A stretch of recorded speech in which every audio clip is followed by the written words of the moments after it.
Hey guys, it's Ted McGrath. Welcome to tonight's show. So I'm going to jump in. We're going to talk a little bit about the Fed. They cut interest rates today. Why did the markets dump? Also going to show you some videos from Michael Saylor. Talks about Bitcoin projections for the end of the year. And I'm also going to get into Tom Lee. He's going to share his market sentiment of how he's feeling about crypto in Q4. So despite the dump on crypto, I don't think anything's changed in terms of their perspectives for Q4. So we're going to get into that. Again, none of this is tax advice, financial advice, or legal advice. Do your own research on stuff. And if you want to understand the markets better, you can get my book, Money Game, down below. In the book, I share all about BMNR, MSTR. I talk about the economy, and I also get into my trading strategy. So there is a video when you download the book on my trading strategy, or even when the markets are going down, I'm still picking up shares and adding to my stack. And I trade and make an average of 5% per week. So you can get that for free down below. All right, so let's jump into it. I'm not going to sugarcoat it on what happened. Let's just get into the facts. All right, so basically, the Fed cut interest rates again. If you didn't watch the meeting by Powell today, it was 0.25% down to a range of about 3.75% to 4%, the lowest level in 3 years. Now, they're trying to keep the economy from slowing too much, but the message they sent spooked the markets a little bit. So the question people often have is like, well, they cut interest rates. Like, shouldn't this be good for the economy and bullish for the economy? And shouldn't the markets go up? Well, there was like a 98% chance that interest rates were going to be cut. So everybody was expecting that, and traders and investors were pricing that in. So they're expecting it to come. And then what's really going on is you watch the video today from Powell is the Fed is nervous. You know, the economy's cooling. People are spending less. So they're cutting rates, right? Which makes sense to make borrowing cheaper and also spark growth. But Powell sounded unsure today in the talk. He basically said, we cut today, but we're not sure. We'll cut again in December. And because the markets had priced in today already, which is why you saw the run leading up to today, when he said, but we're not sure, we'll cut again in December, that killed the market excitement. Investors were hoping for back-to-back cuts. And now there's kind of a maybe out there, but the polls are still saying there's a 60% likelihood that we could still have cuts in December. So basically, they're flying blind. If you look at it, there's a government shutdown. Economic data has stopped coming in to some degree. That means the Fed doesn't even have full visibility into what's actually happening. This is just my perspective, or a perspective, you could say. They're kind of driving blind a little bit. So the team's divided. There were two Fed members who didn't agree with the move per se. One wanted a bigger cut of 0.50%. The other said don't cut at all. So it kind of shows the confusion inside the Fed, and markets hate uncertainty. So stocks and bonds, they didn't move that much, but the message was clear. Well, actually the S&P did drop, but the message was clear. Bitcoin dumped, Ethereum dumped. You know, we were seeing Bitcoin and Ethereum up this week. Bitcoin was up around 115, dumped down as low as 109.7. I think it's rebounded now to about 110 something. So what does that all mean in street talk? If you summarize it, the Fed is playing it safe while the economy slows down. Powell basically said we cut now, but don't count on more. Like, don't count on it. It's not that we're not going to do it in December, but don't count on it. So the mixed message crushed a little bit of confidence. Traders run for safety, and Bitcoin and Ethereum dips down today. So that's the basic. That's the weather and the sports of what happened. And now we can hear a little bit from where you see Bitcoin hitting at the end of the year and in a year from now when we're back at this conference. Well, I think Bitcoin's going to continue to grind up. I think the volatility is coming off of it as the industry becomes more structured with more derivatives and more ways to hedge it. Our expectation right now is end of the year, it should be about $150,000. And that's the consensus of the equity analysts that cover our company and the Bitcoin industry right now. I don't know why it won't grind up to $1 million a coin over the next 4 to 8 years. I would think not less than 4, not more than 8. And of course, my long-term forecast is it goes up about 30% a year for the next 20 years, and we're headed toward $20 million Bitcoin. Michael, thank you so much. Yeah. So Michael says it, we're grinding, Bitcoin's grinding up, strategies grinding down, around, and all over. A little bit of interesting data on strategy, then I'm going to have you hear from Tom Lee, because Tom Lee's got a good viewpoint on what's happening right now as well. And I'm going to share with you a little bit of just news on strategy. I'm not going to say it's good news because the price is down. So I get it. Somebody says it's painful holding strategy, and I fully understand. But here's a little interesting thing to see what's happening in the future of the market. Let's just take a look here. It is interesting. The S&P Global, which basically rates companies, countries, and basically says, how likely are they to pay back their debt. And so S&P Global officially given strategy a B- credit rating with a stable outlook. So strategy gets assigned a B- issuer credit rating, outlook stable. You see the headlines here on this. What makes this kind of interesting is to show you kind of where the future of the market is going. They acknowledge strong access to capital markets and prudent debt management, but still call it risky. So that's what S&P Global is saying about them, because most of the company's assets are in Bitcoin, and its Bitcoin holdings are likely to continue to grow materially. We are likely to continue to view capital as a weakness, which is, okay, there's a silver lining on this. Read that again, right? The more Bitcoin they buy, the weaker their capital becomes, according to S&P, which is insane, okay? So you'll see it'll come clear to you here in this slide. So let's get it straight, okay? If strategy held U.S. Treasuries earning 4%, they'd call it high quality capital. Now I'm sharing this with you because it just shows you how much the world is changing and how much we are moving into a new world of digital finance on the blockchain, because they're calling the capital on strategy's balance sheet weak, per se, of Bitcoin being weak. But if they held U.S. Treasuries earning 4%, they'd call it high quality capital. Let's face it, they hold the hardest asset in human history, and they're calling it right now like weak equity or negative, right? So let's put numbers to it. Strategy holds 640,000 Bitcoin, worth roughly 74 billion, against only about 8 billion in debt. That's stronger balance sheet than half of the S&P 500. Okay, but because it's Bitcoin based, S&P marks it's a weak capital. So that's very they're getting rated. So let's just say strategy is getting rated. They got a B- by S&P Global, but they're actually getting rated, which is actually big news. But because they're Bitcoin based, they're getting marked as weak capital, which is insane, right? Just shows how reversed the economic system is to believe that cash and T-bills at 4% and the current financial system is so confusing and so rated incorrectly. And the current rating systems are all going to change in the future because they're insane, okay?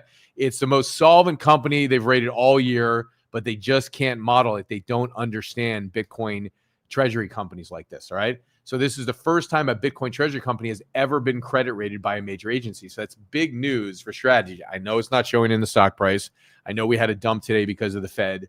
Again, if you're just joining us, the interest rate cuts by the Fed were priced in. So everybody this week knew it was going to happen. There was a 98% chance it was going to happen. And then when Powell got on the news and said, don't count on it for December, we're not guaranteeing that we're going to cut in December, the mixed message dumped the market. So if you're just joining us, that is what happened, per se with the markets dumping. But what we're talking about right now is MSTR. And it's the first time a Bitcoin treasury company has ever been credit rated by a major agency, which is S&P Global, okay? It's not the same thing as the S&P 500, just so you know. S&P Global is a credit rating agency, okay? It proves that Bitcoin is no longer fringe, though. So the fact that they got rated by S&P Global, it's now being judged by the same legacy systems that don't even know how to value it. So you got these legacy systems, old traditional finance does not know how to value it. So they give it a B- rating, but at least they're rating it.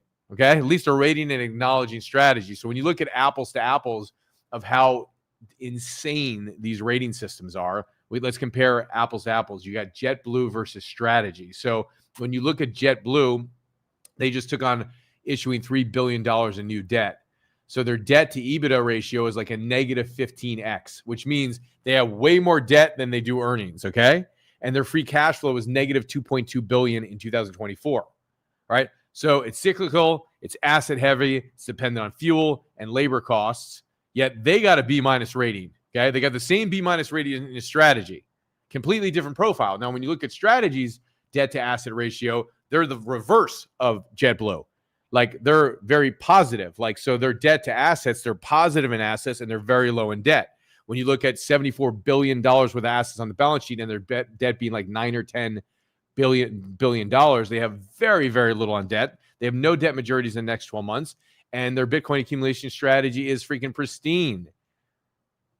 Okay. So, and they're not an operating business like a JetBlue with margin risk. So the fact that the strategy got rated by S&P Global today is a good thing, but they got given a B- when they should have been given an A+, and they can't be given an A+ because the old legacy systems, the old financial systems don't know how to rate a company like this. Okay. So it's still very new, and it just shows you the newness of the environment. So same grade that they got B-, wildly different risk profiles. So other B- companies are bleeding cash, running on thin margins, exposed to fuel, labor, consumer cycles. Strategy, on the other hand, holds the most liquid reserve asset on earth and somehow gets punished for it with a B-. Okay? This just shows we are moving into a totally new financial era, a new financial system. There was a great podcast I was listening to this morning with Anthony Pompliano, and he was talking about the fact that one day we will have, just like we talk about dollars right now today, and we just say dollars, right? That one day you're not going to differentiate when you're going on the blockchain. We differentiate. We have stable coins, which are digital dollars. And then like we walk around in the US today and we say dollars, like dollars. So I got dollars, when really dollars are a number on a screen or they're a number on your credit card. I'm spending dollars, right? And then when you look at on the new financial system, which is the financial system of the blockchain, and you look at this totally new system that we're in, people are like digital dollars, stable coins. So there's a differentiation between stable coins and dollars, right? But one day the financial future will merge because the technology is so superior on the blockchain. And that's why Wall Street is moving onto the blockchain, that one day they're just going to say dollars. And it's kind of just going to fade away and kind of merge into the new financial system. So we have this old legacy system, this old financial system that's completely freaking outdated. One of my friends today was in one of my trading groups. You haven't followed my show before. I trade every day. I make about 5% every single week. And there, if you want my book down below, you can grab it, and my trading strategy comes with it. But I was sharing with him today, and he's like, dude, I want to get my money over to this account. And he's like, I haven't gotten my money yet. And I said, like, what do you mean? He's like, I wired it days ago. I'm like, how many days ago? He's like, I wired it on Thursday. And I'm like, well, it's Wednesday right now. It's almost 5 business days. And so I looked up his exchange. And as I'm looking up his exchange, I'm like, bro, like that exchange takes 3 to 7 business days to send a freaking wire. So when you look at how many intermediaries come between like one exchange and getting your money to your bank, and it goes to this intermediary and this intermediary, it just shows you how broken the financial system is. It takes 5 to 7 days to move money. Are you kidding me?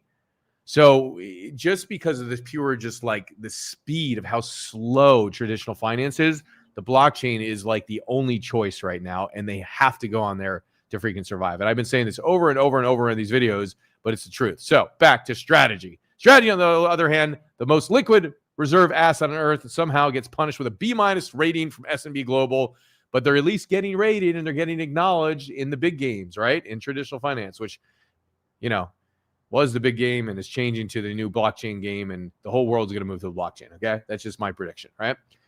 So this proves one thing. Rating agencies are still using legacy operating models to evaluate post-fiat balance sheets, which basically means they're using outdated traditional finance, snail mail, slow, broken system to evaluate post-fiat, meaning we're no longer in a fiat world. We're in a Bitcoin world. We're in a crypto world. And the balance sheets are stacking up with Bitcoin, Ethereum, Solana on treasury companies' balance sheets. So we're in a totally different world, and we have an old, outdated system trying to rate companies like strategy, and they're totally confused, and they're literally like 20 years behind, man. You might as well take them back to they're 40 years behind. Take them back to the 80s, man. They're living in the past, okay? So they're treating Bitcoin concentration as a weakness because they can't quantify mathematical scarcity. Somebody saying on there, you can't buy food and clothes without cash. Very good point. But listen, I was on the phone with my friend from Bali the other day, lives in a totally different country, and he pays his staff in stable coins. Okay. So more and more of the market, if you look at the size of the stablecoin market right now, there's a $300 billion stablecoin market, $300 billion stablecoin market on Ethereum, on the blockchain. The great majority of that is on Ethereum. People are using stablecoins today. My buddy pays his payroll with stablecoins. So the utility of like how slow the speed of things is today. I was even on with my guy today about payroll. I'm like, dude, like the speed of like how we pay people, it's so damn slow. So more and more businesses, PayPal has their own stable coin. Okay. Powell has their own stable coin, right? So if large institutions that move money like that transfer peer-to-peer money all day long, they're slow, okay? Their settlement layers are still slow. It's the appearance that they're fast because they give you their money right away, but the settlement layers behind the scenes are still slow. Hence why they're moving on to the stablecoin market, because they know the system's janky. So yes, you will see a whole new world where, you know, at the end of the day, a dollar will be a dollar on the blockchain. That's what it's going to be in the future. And that's how it's going to roll, right? So the future is here. The rest of the world has not woken up yet. Anytime a new technology comes in, listen, the rest of the world will be forced to move on from just like the gravity pull of like, hey, we're in the new financial world now, wake up. So it's coming big, and the blockchain's not going away, which means Bitcoin's not going away, and Ethereum's not going away, and strategy's not going away, and BMNR's not going away. They're going to be volatile as hell along the way. You better hold on to your head, hold on to your shirts, hold on to your underwear. It's going to go up, down. It's going to be elastic. It's going to go all over the place. That's the volatility. That's what you own, right? At the end of the day, that when you own Bitcoin, when you own Ethereum, when you own strategy, when you own BMNR, this is what you're in for. You're in for the volatility and the ups and downs. And sometimes it's like, ooh, your stomach's turning. You got to have a cast iron stomach. And that's why it's good to get educated, get knowledge first before you make decisions. And then from that knowledge, make the best decisions based on your risk tolerance, because the future is endlessly bright, I believe, for Bitcoin and Ethereum and strategy and BMNR, but you don't know what's going to happen in the short term. And look at today, like, you know, everybody's coming in, like we think it's going to be bullish, but we've seen this enough to know that when the Fed cuts interest rates, we've seen sell-offs before because the market prices it in. And when the market prices it in, the prices run up a week in advance. They go all the way up. And then depending on how Chair Powell talks and his tone and his sentiment and his outlook for the next 2 months, then the markets are responding to that. And his outlook for December was like, don't price it in yet that we're going to actually have a cut in December. Don't count on a cut in December. And the market's like, oh, uncertainty, sell off. And you see the damn sell off. Okay. So that's what happens in the markets. All right. Okay. So anyway, interesting stuff for strategy on what I just shared. There, I just told you that. So anyway, the old model's obsolete. That's the point. Okay. Bitcoin isn't the risk. It's an upgrade. And this rating just proved how early we still are, how the traditional financial systems do not know how to rate strategy. But the good news is they're rating them. And the one of the top rating agencies, credit rating agencies, S&P Global, rated them and said, hey, we're rating you. We're giving you a B-, but they're finally rating them, which is good news and exciting. Okay. So it's good news that strategy's doing that. The earnings for strategy are going to come out tomorrow on October 30th. So we're going to see what's going to happen with the earnings and what the news is on that. They're reporting Q3 earnings after the bell, and this could be this could be an important update. Okay. Like all the updates today is kind of like, at the end of the day, I'm looking at in the next 60 days, do I think we're going to have a run in crypto? Okay. If you're just joining us, you should let's just play this video one more time. Pleasure. Okay. One more time. Cause here's what Saylor says. About where you see Bitcoin hitting at the end of the year and in a year from now when we're back at this conference. Well, I think Bitcoin's going to continue to grind up. I think the volatility is coming off of it as the industry becomes more structured with more derivatives and more ways to hedge it. Our expectation right now is end of the year, it should be about $150,000. And that's the consensus of the equity analysts that cover our company and the Bitcoin industry right now. I don't know why it won't grind up to $1 million a coin over the next 4 to 8 years. I would think not less than 4, not more than 8. And of course, my long-term forecast is it goes up about 30% a year for the next 20 years, and we're headed toward $20 million Bitcoin. So that's from Saylor. I mean, he could be totally wrong. We don't know, right? Well, he could be totally wrong. The sentiment in terms of what he believes, what some of the analysts are predicting as well. Also, if you take a look at what Tom Lee's saying, even though this was before we had the sell-off today, with the interest rates being priced in already, and then the shaky news from the Fed about what's going to happen in December, uncertainty, the markets get spooked, right? But here's what Tom Lee was saying earlier in the week. And so, let's hear what he has to say. 800, I think it's still, you're going to see a crypto rally into the end of the year. And it really does help to see JP Morgan say they're open to the idea of using crypto as collateral. We're 10 weeks before the end of the year and the S&P's at 6,800. I think it's still a base case then for people to say that in just a typical year, the S&P should gain another 4%. that would put us over 7,000 into the end of the year. And I think that that's sort of a minimum. But because we've got the Fed cutting, and they started in September, they've been on pause all year. That only happened twice in the last 50 years, which is 1998 and 2024. I actually think the S&P, given the skepticism that's been plaguing this market all year, we could do far better than 4%, maybe even 10% into year end. Wow. Okay, so where does crypto fit in, especially when you're looking at how those currencies are moving versus what's happening with tariff concerns, global trade concerns, et cetera? Crypto had a huge deleveraging event on October 10th, and part of that was triggered by the escalating tensions with U.S. and China on tariffs and trade. And that was the biggest liquidation event in 5 years for crypto. So there is still those ripple effects, 2 weeks later that are plaguing the crypto market. But I think we're almost through that, because a measure like something called open interest for both Ethereum and Bitcoin are at record lows at a time when the technicals for both Bitcoin and Ethereum are flipping positive. So I think you're going to see a crypto rally into the end of the year. And it really does help to see JP Morgan say they're open to the idea of using crypto as collateral. So there you have news from Saylor. You have news from Tom Lee on what they think is going to happen at the end of the year. Mind you, this is recent news. This is not news as of today when the Fed announced the cut, and then they announced being uncertain about cuts in December. So that is not after this. This is before this. That was October 24th. Saylor's news was recent as well. So you have still bullishness. Of course, they're going to be bullish for strategy and bullish for BMNR because they own the stocks. But, Tom Lee, back in April when the tariff announcements happened and we dropped to a super low, he predicted back then that the S&P 500 would be over 6,600 by the end of the year, and we're already over 6,700. Okay, so this guy is pretty sharp. He does believe that we're going to see a $10,000 Ethereum potentially. I don't think that's going to happen by the end of the year. He believes it. So we'll see what's going to happen. Saylor believes we're going to see $150-something thousand Bitcoin by the end of the year. We'll see what happens. But these are trusted voices in the marketplace. They still have confidence in a Q4 run. I still think we're going to have a Q4 run. I don't think the dump after, the little spookish news from the Fed today about what's going to happen in December is going to change what's going to happen in Q4. I still think we're going to have a run up, and we'll see what happens in November, December, and it could go into 2026. So you got to prepare yourself. The one thing I want to say on this is, like, the alternative, and this is important. I was telling a friend to this today. The alternative is traditional finance. And traditional finance of, like, I'm going to live in that world, and that safe world where I can maybe just put my money into a fund that some fund manager manages. I can put my money into the S&P, which is up 14% or so this year. And I can just have that money sit there and just play it safe and be happy and go all my life and live in the middle class and have the car and have the house and have all those things. That alternative doesn't work.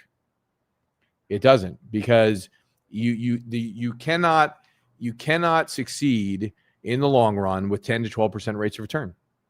You can't. And if you want to get more into this and more confidence on this, which is why I'm supremely confident in the future of Bitcoin, of Ethereum, of BMNR, and MSTR. I don't know what's going to happen in the next 30 days. I don't know what's going to happen in the next 60 days, but there's a bright future for what's going to happen. And the reason is because when I look at the comparable data, if you look at the alternative, I mean, that's what I wrote this book on. Like, how taxes, inflation, and fees quietly kill returns, and they steal your wealth. And so you are not getting a 10% rate of return or a 12% rate of return when you see that in the market. And if you go back 20 years ago, when I first was in financial services, that was the story we were selling 20 years ago. If you do 12% in the long run, that's amazing. That's the story that's still being sold. And whoever wrote the story did not factor into account inflation of 3%, which is not fully real on inflation. Did not take into account taxes of 20% that you take out, right? So you have 10% minus 3% is 7, minus 2% is 5. Management fees, go look in your 401ks. You probably got management fees. You take out your management fees, another 1%, 0.5%. And then you have asset inflation, which is killing the deal from money printing. There's 6.5% more money printed every single year. And if you know this data, like you can't, my personal opinion, not financial advice, nothing is on this channel, but I would never sit in that world knowing that I lived inside of that world. I was the number 5 partner out of 500 partners for one of the top financial service company in the world. Okay. 21, I was 22. I was one of the top producers, but I was the guy in class. Like, why are the fees so high? Why is 12% rates of return good? I don't get it. You've probably heard me tell this story before, but that world is a no-win situation. So the alternative is you know, with this world of the blockchain it's a certainty that the blockchain is here, and it's a certainty that Wall Street is moving on there because they're already on there. So if the new financial system is volatile, because things that are new are volatile, right? It's like you're not going to have something new that's not going to have volatility. As things get more stable and they get more and more Wall Street moving on there, more and more money moving onto the chain, things will eventually get more stable. But then you won't have that chance for the upside gains like we just had. You know, even if you look at strategy of how low it is today, you know, if you look back in 2024, what it did, if you got in then, I got in early. And if you didn't get in early, I'm sorry, right? There's still chance in the future for it. But like, look at the moves that that company made from February 2024 still to today. I mean, it was $78 when I bought in February 2024. All right. Even look at Bitcoin in November of 2023. It was $33,000. Okay. So look at the moves that these assets have made. So you got to zoom out in times like now. Nobody likes it. I hate it. I don't say I like seeing the portfolio go down. It's stomach wrenching. It's gut wrenching. You see it and nobody likes it. I don't think anybody's gotten used to it. I've been in this game for 7 years. I bought my first Bitcoin, several Bitcoin in 2018 at $3,000. I was mining Bitcoin in 2018. Okay. And so I've been in this game for 7.5 years watching, and nobody likes to see it. I've been in finance for 2 decades. Nobody likes to see it, no matter how strong they are. Saylor isn't liking to see it right now when he sees his stock go down and he's seeing Bitcoin go down. Okay. But at the end of the day, the trade-off is you live the life where taxes, inflation, and invisible theft, 6.5% more money printing every single year for the last 100 years. That's not going to stop. Do you live in that world and have quiet sedation, or do you live in a new world where you're going to deal with these ups and downs and these swings, and you got to have the knowledge and the database to go, I have confidence because I understand these things. Not that I have a crystal ball where it's going tomorrow, a week from now, 2 weeks from now, 3 weeks from now, 60 days from now, but an understanding of where we're going in the future on this. And that's what I believe. And that's why I wrote the book. I want you to go get it. It's free. That's why I trade every day, because in the volatility, I'm still picking up shares every single week on the assets that I trade, even when the market goes down. So people talk about buying the dip, buy the dip. Well, you got to put new capital and new money in to go buy the dip. If you're trading and you're picking up shares and the dip and the markets drop, you're picking up shares at a very, very low cost for the price. And so you can still win even when it dips, right? So anyway, these are things that one should learn. I think one should understand the traditional world of finance, understand the complete and total confusion that we live in, and understand that the complete system of money, if you really look at how the Federal Reserve works, that's all in my book too. You should go read it. It's really fascinating. But in simple concepts, like the Fed is on there announcing to the world today, hey, we're going to cut, we're cutting interest rates. But hey, we're not sure about December, and how their word and what they say, like literally moves the markets and spooks the markets and people sell off. Like, how does this organization really work? And if you look at how they really work and how our system works, there's a reason why it's completely broken. And let me ask you this. If 12% rates of return were so damn good, why is the world in debt? Who sold everybody on the story and the bill of goods that 12% of the market over time is good? If you don't, even if you don't believe that, your family members do. Their family members do. So at the end of the day, it's just really understanding that, like, you have two alternatives. You've got alternative A, which is traditional finance, which is like 12%. You have invisible theft of taxes, of inflation, of asset inflation, and management fees, and a 12% rate of return is really closer to 4%. You factor in debt and you're negative. You're negative, right? And that's the way that most of the world lives. In that world delusion that I'm going to get 12% and somehow I'm going to retire if the market does good and my advisor does well for me. When 77% of the fund managers did not outperform the S&P. 77%. That means the professionals. 77% could not outperform an S&P 500. If I just put my money in that basket of goods and services and just let it roll, I would have done better. Okay, so that's how broken traditional finance is. It is broken. It is broken. It is broken. It is broken. All right. So that comparable data to choice B, which is the world of the blockchain, which is a technology which is advanced, which has speed, which has infrastructure, which has settlement, which takes place in seconds versus 2 days, 3 days, 4 days on banks, and which also has the transparency where every time a transaction is recorded, it's recorded and it's immutable and you can't change it and it's on there on the ledger, versus a bank ledger where they can fudge it, and they have fudged it. You've countless stories where banks have fudged it and fudged it and fudged it in the past, and they fudge. Now on the blockchain, they can't fudge it. And even though Wall Street is going there where they're fudgers, they're going onto the blockchain where you can't fudge the data that's on the blockchain. They can manipulate it, they can sell it, they can liquidate people with all what the whales are doing. But at the end of the day, or the trader, I should say that some of the market move makers are doing. But at the end of the day, like, you have a new technology in place and it's going to be volatile. And that's what's happening in the marketplace, all right? And so we're going to be in a run for the next 2 months, 3 months, 4 months, 6 months, 9 months, 12 months, a year, 2 years, 3 years. I mean, you're going to have this rides and ups and downs. And when you start looking at BMNR, for those of you who are following this channel, what's happening with BMNR, you're talking about a $13 or $14 billion treasury right now. Almost $14 billion. Okay. That's a massive treasury. It's the fastest growing treasury company on the face of the planet in terms of treasury company that has crypto. Fastest growing. It's growing at like 15 times the rate that Strategy was going. And Strategy, like, if you saw what Strategy did from 2020 to 2025, BMNR like is on a trajectory. When it's going to happen, I don't know. But I personally, for my own financial planning, know it's going to happen. Okay. So we're at the beginning stages of like the next strategy is BMNR, and the writing is on the wall, man. It's on the wall. And like, one would have to understand Ethereum to then have faith in BMNR. And if one doesn't understand Ethereum and how many Wall Street companies are already building on the blockchain and on the blockchain, like BlackRock is on the blockchain with their own freaking tokenized money market fund. PayPal is on the blockchain with their own stablecoin. Like, this is happening, right? So in times right now, again, acknowledging the full suckiness of it, right? Nobody wants to see this. We should be in a bull run right now. We should be celebrating. We should be popping bottles of champagne. I don't drink, but I'll pop Evian bottles with you. We should be popping bottles, right? But we're not, because like, we have to be patient, right? We're not right now, and we should be. And it sucks to not be. And so I'm acknowledging the suckiness right now. I'm acknowledging it sucks. And at the same time, I'm zooming out to go, we are in the biggest financial shift ever in history. We are witnessing it. We are part of it. There's been no more significant financial move, I believe, in the history of the world than what we're witnessing right now, because there was never a Bitcoin before. There was never a moment where the public had something that was based on some truth. And yeah, it's going to be manipulated when Wall Street gets on, but still the code, it's a set of rules, it's a protocol, it's based on truth, and it gives people hope to know that they can own something that they can own. That's property. Becomes digital property for you. Okay? So it's a big deal.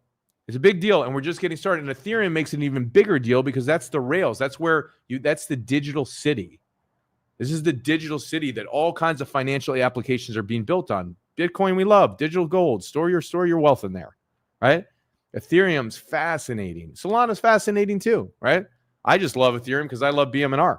And I know, and I believe, and I see that Wall Street's also building on Ethereum, and they're building more on Ethereum than they are on Solana. And so when you see all the companies that are moving on Ethereum, that's why I'm bullish on BMNR. And when you see the accumulation rate of BMNR and how fast they're literally growing their treasury, it's ridiculous, man. I think it's 15 times the speed at which Strategy was growing. And look at what Strategy did. Strategy mooned in 2024. So I believe BMNR will have its Strategy moment. I don't know when it's going to be. I believe we'll have some momentum coming up at the end of Q4 here. We could go into 2026 because the cycles have changed. The cycles have changed, right? We are literally living in an institutional marketplace. Hence, what I was just sharing, the number of institutions moving onto the blockchain, the number of institutions adopting and companies adopting crypto and their treasury. We're seeing it all over the place. It's happening. So it's a different market now. This is different than 2020. All right, this is different. We're in 2025 now. We're in present time. We're not in 2020, 2021. So we have a different market, and maybe we don't have the blow off or as big a blow off top as we had in 2021, even though it was kind of tilted and paused, like it didn't hit the top we thought it was going to hit. But maybe we don't have that. Maybe we have a slower burn up and we go into 2026. Maybe we have some momentum into 2024 or 2025 at the end. I still think we're going to have some good momentum and a good run in 2025 the last 2 months. And all we got is 60 days. So we'll find out if I'm right or wrong. But for my own personal portfolio, that's what I'm planning on. I'm not selling my strategy. I'm not selling my BMNR. I'm not selling my Bitcoin. All right. And I'm in on this, but one day I will take some profits when I start to hit the price targets that I want, and I will continue to trade every single day like I trade every single day, except I didn't trade today. I missed a trade at the beginning of the market. And then once I knew the Fed stuff was coming, I was like, I am not trading today because it's too crazy anytime the Fed comes on. All right. But other than that, I trade 5 days a week. And it's another way that one can understand basic technical analysis to look at the charts and have some more certainty of where things going, certainty in knowledge, certainty about the assets, knowing about what you're invested in. All that knowledge is important. And then a little bit of technical analysis never hurt, particularly with trading. So if you want to learn how to trade, you can go get my book down below. With it comes a free video on how I'm trading, how I'm making 5% per week.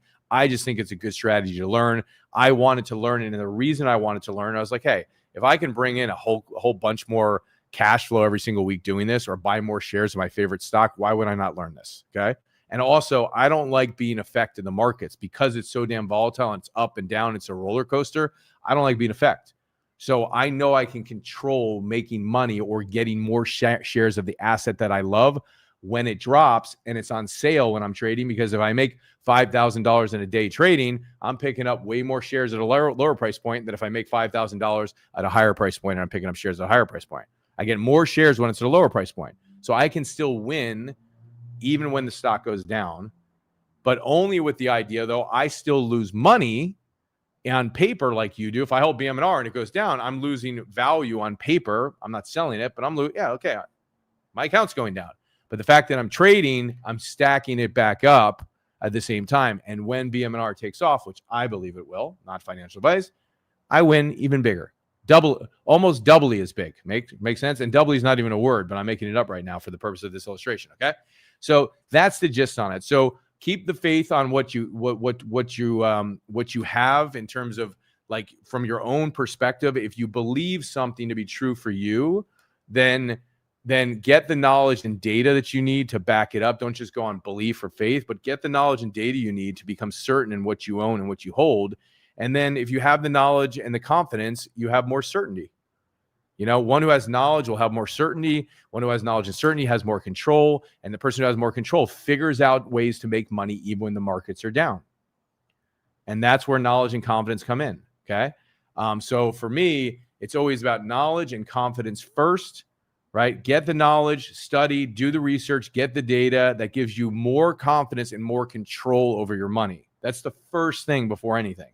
It's not like, hey, Joe is invested in this and I should invest because Joe thinks it's good.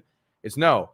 What have I learned? What have I studied? What have I researched? What's my knowledge? What's my confidence level? What's true for me based on the data? And then based on what's true for me on the data, what decisions am I going to make? Which is why everybody makes different decisions, which is why nobody should give financial advice, because everybody should give themselves their own financial advice. That's how the world should go, because they should get knowledge. Okay. So you get that knowledge and then you get that control over money. And that's one of the greatest things that can happen. Okay. Now, mind you, I started in financial services when I was 21. So I saw the entire other end of finance at a young age and ran a pretty large organization with my business partner in that world of finance. And then when I pivoted out, even at 22, I was searching for new answers. I mean, we were searching outside the company we're in to find new answers because I'm like, this doesn't make sense. There's got to be a better system. So at 22, I was searching for answers outside the system. And I've been searching ever since, and I'm starting to find them, and that's why I'm sharing them with you. Okay, I've got some more stuff to share with you, actually, I think would be interesting here. Let's jump through strategy. We went through this already. Here's some things on strategy. Right now, some analysts have an average price target of $554 still for strategy, which is nearly double their current price point. So there is still some bullishness on this stock coming to the end of the year, and there is bullishness on Bitcoin coming to the end of the year. It's still there despite the dump on the Fed news today, okay? So again, could strategy double? We'll see. I don't know. We'll find out in 60 days, okay? So we watch for Thursday. We're going to watch for strategy. They're going to give their we're going to hear about their earnings per share, and they're going to announce their quarterly, their Q3 results coming tomorrow. So stay tuned for that. Michael Saylor, there's his prediction. If you missed the video that I showed before, he thinks Bitcoin is going to do $150,000 by the end of the year, $1 million in 4 to 8 years. And Michael Saylor thinks in 20 years that Bitcoin is going to be at $20 million. Now, here's why I don't think that this is a far-fetched prediction, and I'm going to tell you why, okay? I don't think this is a far-fetched prediction. I want to remove this so I can say hi to you guys and see you, but I don't think it's far-fetched with Saylor saying we're going to hit a $20 million Bitcoin one day, and here's why. If you look in the S&P is at 14 or 15% right now, okay? Since we've had all the money printing and all the stuff going on since COVID, you know, the S&P has had years where it's done 15, 20%, okay? So if you look at the S&P as kind of the benchmark in traditional finance, and we may end the year when the S&P is 17% up, to think that a volatile asset, a new asset that's been averaging way more than 30% a year over the last several years of Bitcoin would not go up by 29% a year for the next 20 years, because that's the math. If it goes up 29% or 30% a year for the next 20 years, you hit a $20 million Bitcoin. So when you compare the two and you say the S&P 17%, okay, might it average 15% a year, the S&P?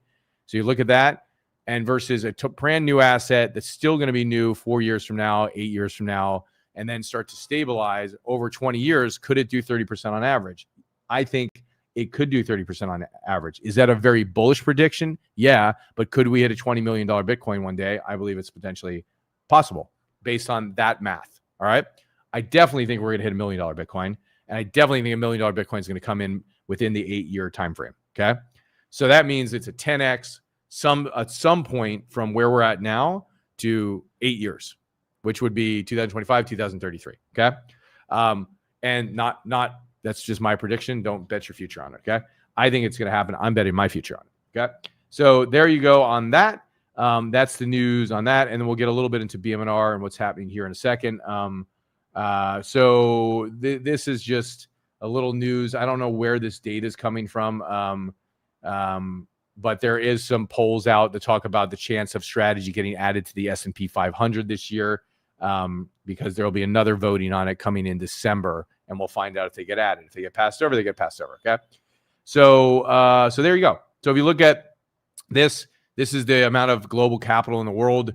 And you take a look at this chart here and you look at the amount of money that's in real estate. So you've got $370 trillion in real estate. If you look at bonds, we got $318 trillion in bonds. So if you look at like $1,000 trillion of total asset value in the world, total global asset value, it's kind of funny to say $1,000 trillion of total global asset value in the world.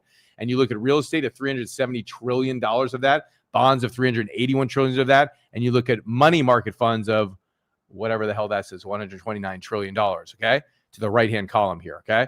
So now when you look at this, you're looking at, you have art and collectibles at 27 trillion. You got gold around 22 trillion. You got Bitcoin at $2 trillion. So you got Bitcoin's $2 trillion. You got equities at about 135 trillion here, right? So this gives you the global market, $1,000 trillion in the marketplace, right? And if you look at what MSTR and Strategy is doing to position themselves to get some of that market, if you look at their assets like Strike and Stride and Strife and Stretch, these assets like Strife and Stride, they're going after the bond market, okay? And when you look at the bond market, that you could be getting paid 6% out on the bond market, but Strife and Stride are basically offering a 10% return.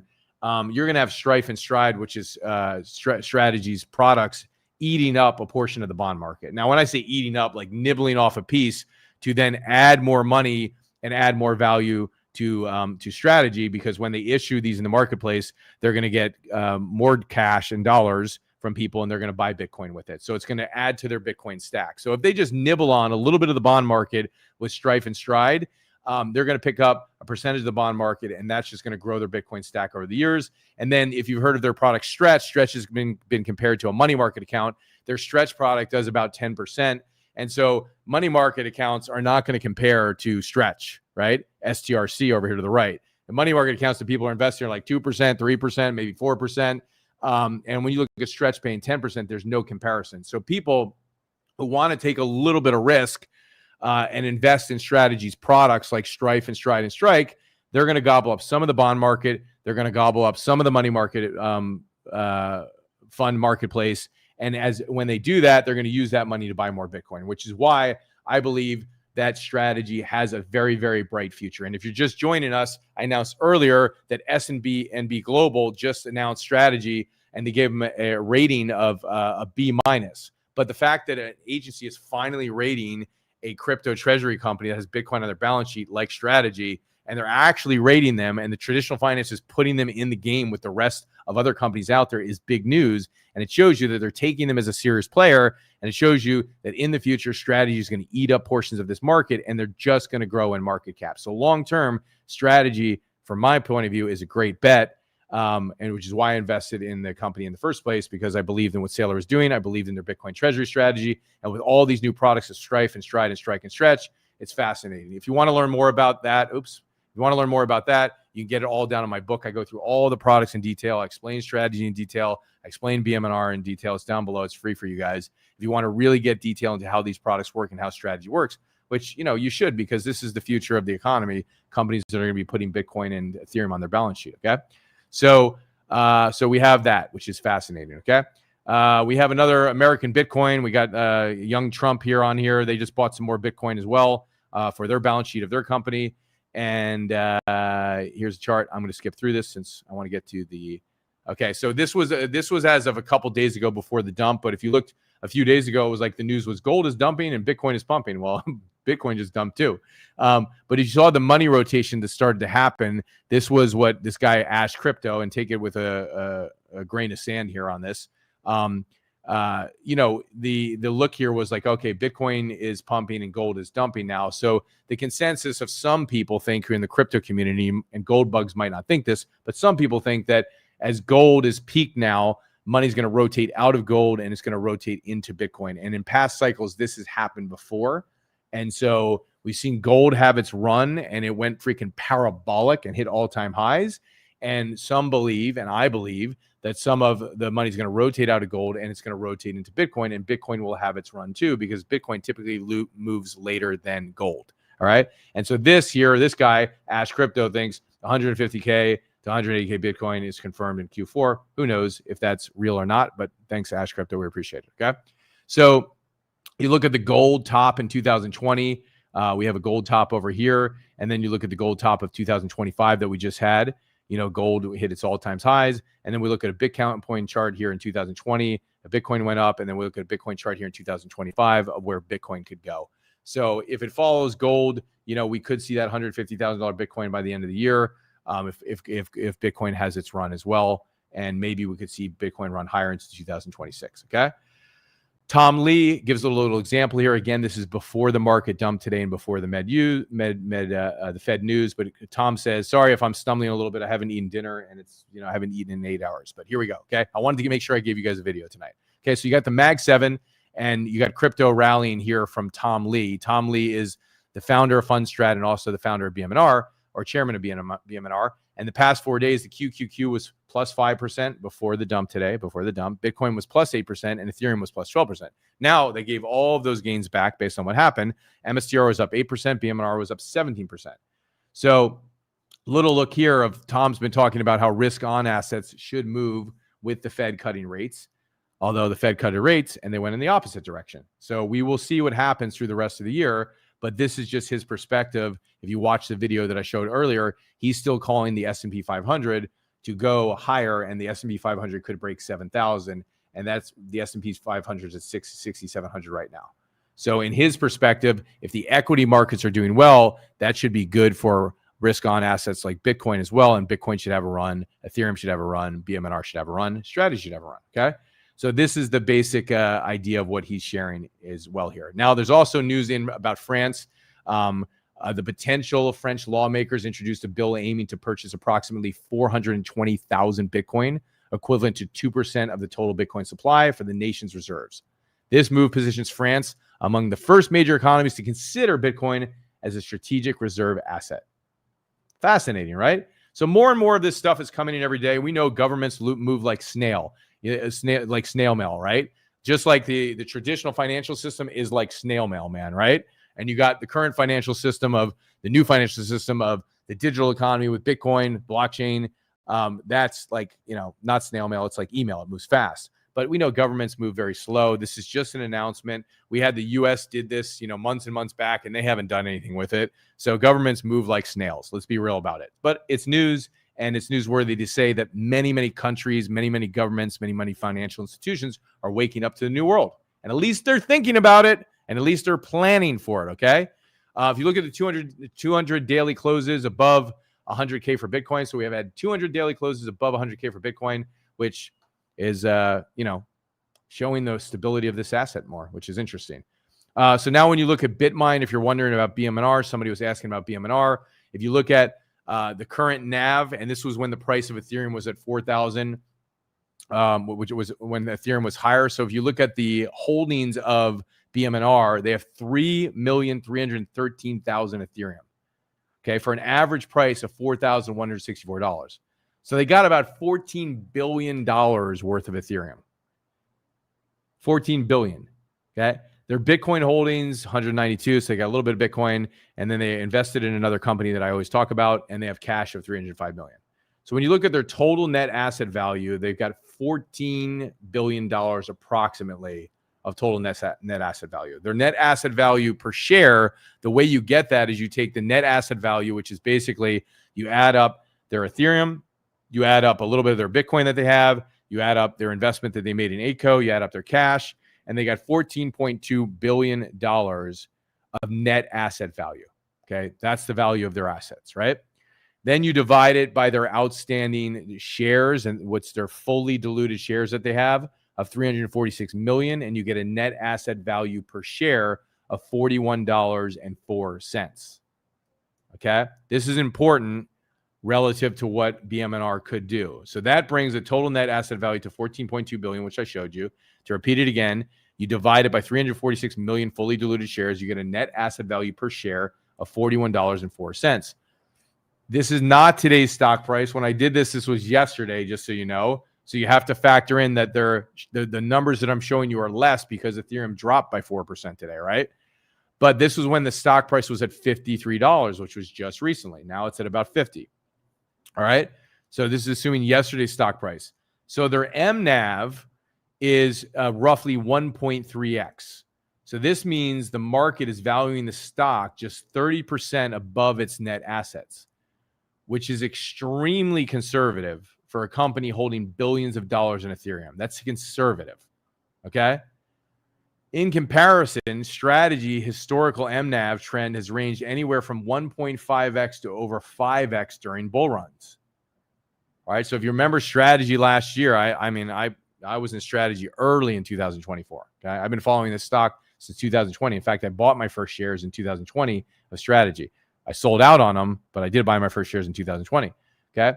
And then I've loaded in early 2024, and I watched this happen. So for those of you who might have bought it in 2025, you didn't get to experience this euphoria, and I hope you do, and I hope it returns, because when you look at what Strategy did, I don't think we're going to see Strategy at a 5x, a 2x, or a 3x. We might get close to a 2x again for Strategy in terms of the MNAV, but when Strategy was new and it was the hottest news in the marketplace, the MNAV was like a 2x MNAV was like just average for them at the time. So all of this to show you, not to say that Strategy's MNAV is going to 3, 4, or 5 again in the future, but all of this to show you that BMNR could have a euphoria like this to where BMNR is only 1.3x right now. So I believe that its MNAV for BMNR is way, way low. And again, we're not in the euphoria zone. We're not in the banana zone. We're not in the bull run sentiment right now. Okay. But if the sentiment returns and we do have some pushes up and the euphoria starts, you could see a company like BMNR really, really pushing up. And a fair valuation potentially could be their MNAV could get to 2 or 2.5x. While that may not happen, to be conservative, maybe their MNAV goes to 1.6. Okay. And if we really hit some euphoria and you start to see Ethereum run, I think their MNAV could go to a 2.0. And what that means for the stock price is the stock price goes way higher, because you're going to look at an accumulation of Ethereum on BMNR's balance sheet. By January, they may have 5% of the supply. They're close to 3% right now. So their $50 price point, I think, is way undervalued right now, way undervalued.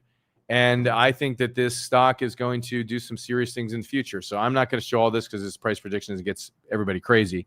But when ETH and Bitcoin move up, MNAV expands rapidly because demand for exposure skyrockets. Okay.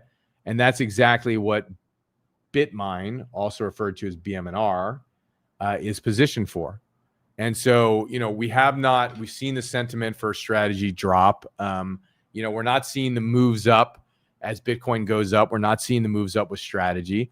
We're seeing when Bitcoin goes down, we're seeing the moves down with strategy. And that's just because we're just in this holding pattern of like, we're not in a bullish like sentiment right now. I'm not saying the bull run's over. I'm just saying the sentiment's not bullish. So these treasury companies are going to get dusted during that time.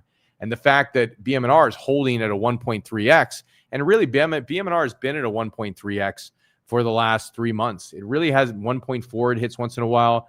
But even in its euphoria when it went up to $72, like 3 months ago, its MNAV was maybe 1.4-ish around then.